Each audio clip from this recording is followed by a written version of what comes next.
Good afternoon and welcome to African Economy live on Spectrum TV, your comprehensive insight into the market, financial developments and economic landscape of Africa.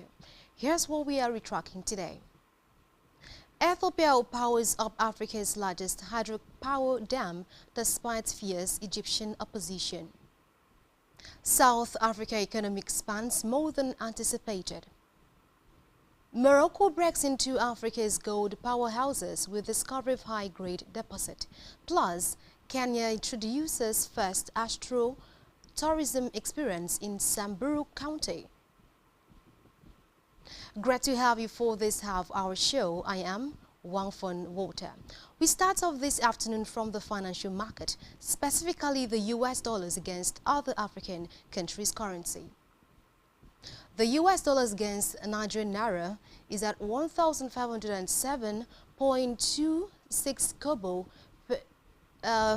which shows that the US dollars is gaining against the Nigerian naira at 0.670, indicating a 0.04%.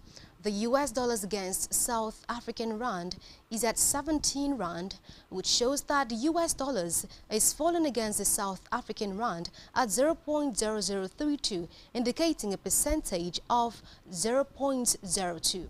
The US dollars against Zambian kwacha is at 23 kwacha, which shows that the US dollars is falling against the Zambian kwacha at 0.0650, indicating a percentage of 0.27.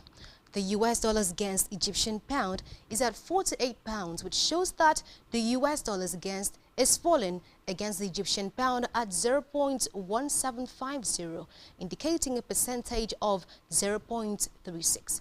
The US dollars against Algerian dinar is at 129 dinar, which shows that the US dollars is gaining against the Algerian dinar at 0.214, indicating a percentage of 0.17 against the US dollars against the Algerian dinar.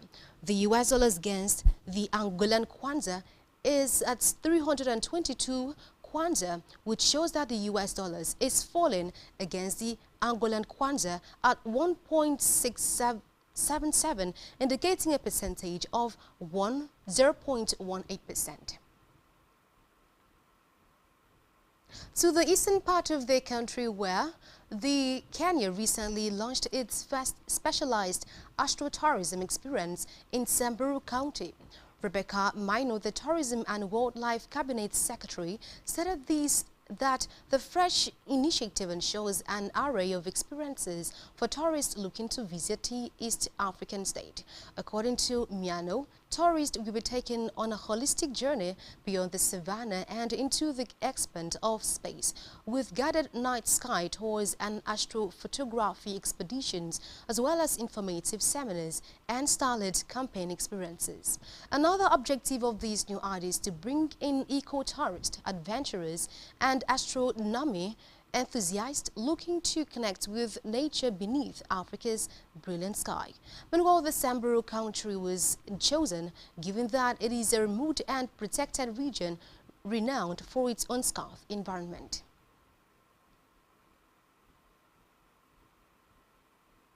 Ethiopia is set to officially inaugurate the Grand Ethiopian Renaissance Dam, marking the completion of Africa's largest hydroelectric project after more than a decade of construction. The $4.8 billion dam, built on the Blue Nile in the western Benin-Shango and Gamzu region, is designed to transform the country's energy landscape and supply power to homes and industries across East Africa. The dam, financed in part through bonds by Ethiopia's diaspora, took 14 years to complete. For Ethiopia, the dam is seen as the answer to chronic power shortages and a key driver for its manufacturing ambitions. Prime Minister Abiy Ahmed has said that Ethiopia will use the energy to improve Ethiopians' access to electricity, while also exporting surplus power to the region. We head now to Morocco, where they break into Africa's gold powerhouses with discovery of high-grade deposit. Morocco has taken a decisive step towards joining Africa's leading gold producers after confirming the discovery of high-grade deposits that could reshape its mining industry and boost its role in the continent's resource economy. The discovery of rich gold veins in Morocco's southern region of Guelmim has injected fresh momentum into the country's mining sector and elevated its profile on the continental stage. Mining company Ola Palace Trading confirmed the find, reporting significant gold deposit within quartz veins at its Guelmim project site. Fieldwork conducted by qualified mining professionals has so far identified 34 quartz veins with exceptionally high gold content spread across the permit area. We go over to the north corner of the African continent. Egyptian President Abdel Fattah el-Sisi, who has critiqued global governance at the BRICS summit held virtually from September 7 to 8, 2025. He condemned the flagrant dualism in international policies and inefficiencies of the UN Security Council. El-Sisi linked global instability to these dual standards and called for reforms in international systems. Egypt has previously advanced proposals for changing the UN Security Council structure, such as revising veto power practices.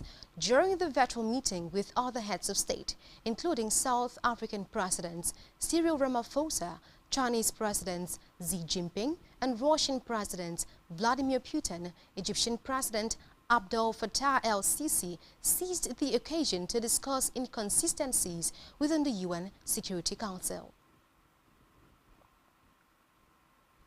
The U.S. Department of State recently issued a policy requiring that visa interviews be conducted strictly at the embassy or consulate in the applicant's country of nationality or residence. For countries without official centers for routine U.S. visa services, the newly designated locations will serve as an unofficial point for submitting applications, attending interviews and obtaining guidance, providing a crucial alternative that eases access and reduces the logistical burdens previously faced by applicants. The development marks the latest phase in the continued tightening of U.S. visa rules under President Donald Trump's administration, which has pursued stricter immigration controls with a particular impact on African applicants. According to a statement issued by the U.S. Department of State, applicants must be able to demonstrate legal residence in the country where they are applying if their place of application is based on residency. To address this gap, the State Department has outlined designated application locations for 7 African countries, ensuring that the citizens have a clear path to secure visa appointments. Let's take a look at the table.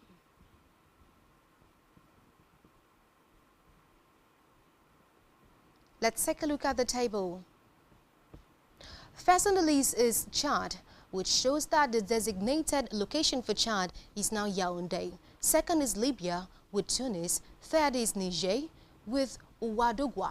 Fourth is Somalia, Nairobi. South Sudan country with the designated location Nairobi. Sixth is Sudan with the designated location, I beg your pardon, Cairo. Last is Zimbabwe with the designated location Johannesburg.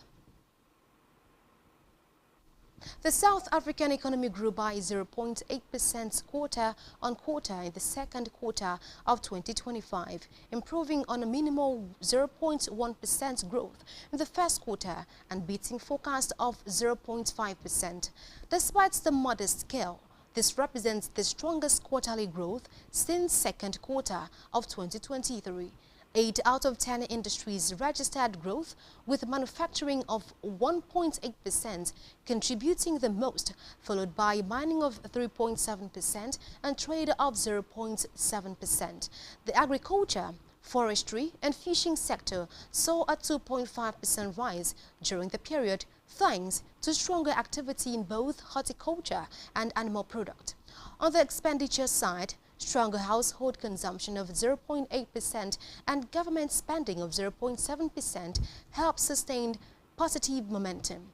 However, fixed investments declined by 1.4%, while net export dragged on growth as exports dropped to 3.1% and imports fell by only 2.1%. On a yearly basis, the GDP expanded by 0.8% in second quarter, down from a 0.8% growth in the previous three-month period.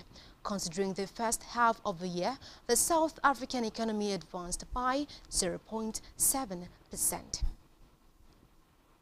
Still in South Africa, the JSE index advanced by 0.7% to surpass the 103,500 thresholds, setting a fresh all-time high and extending its winning run to 3 sessions. The rally was led by industrial metals and mining stocks, with Anglo-American jumping more than 8% after announcing it had agreed to acquire Canadian Minotech Resources in a $20 billion deal. Glencore and Kumba Iron Ore followed the gains of 3.7% and 2.4% respectively.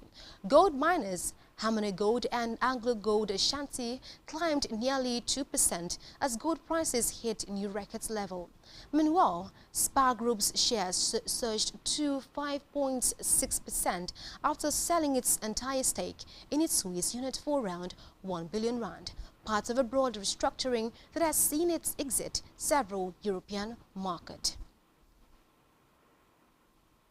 You are watching African Economy on Spectrum TV. When we return, we shift focus to Angola's inflation rate. Stay with us.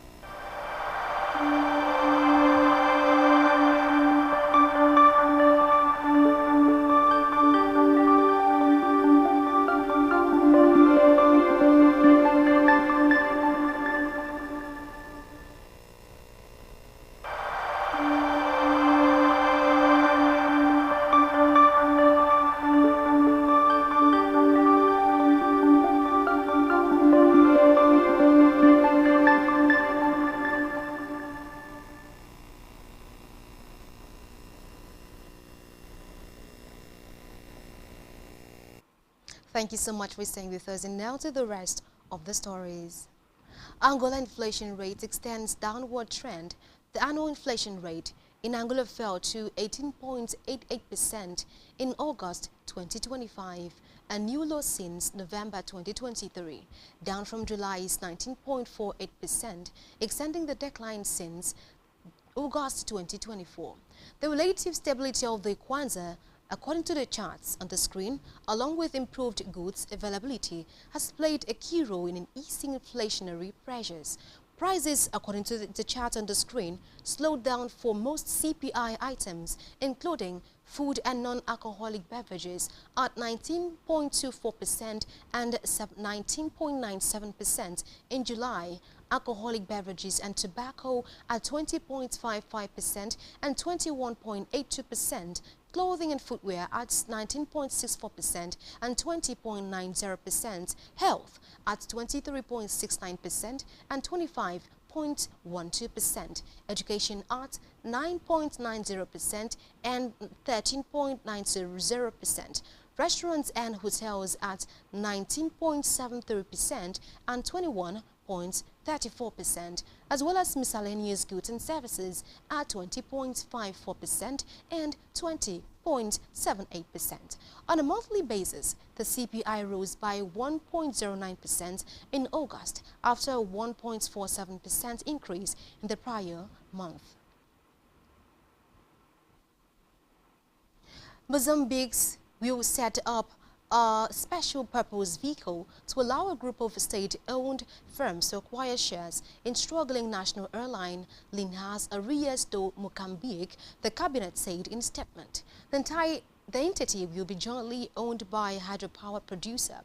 In February, the government said the consortium would acquire 91% of LAM for $130 million, with proceeds earmarked for 8 new aircraft and a broader restructuring plan. In May, they appointed former Air Sabia CEO Dane Kondik to lead the overhaul.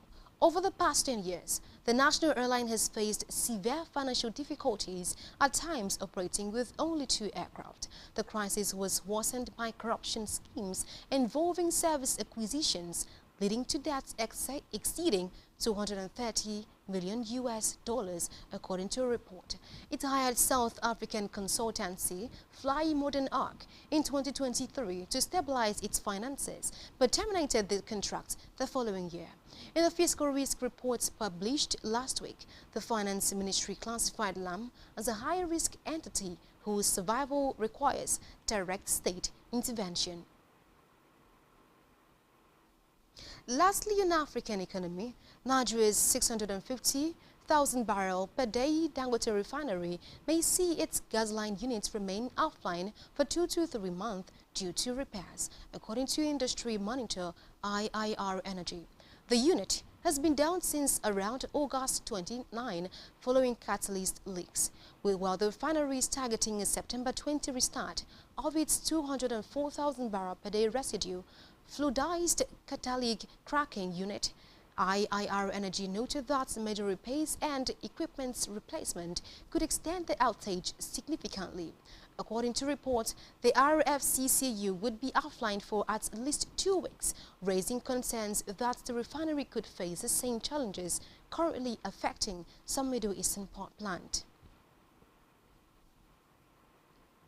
And that brings us to today's edition of African Economy. Thank you so much for watching. I am Wangfon Porter. Good afternoon.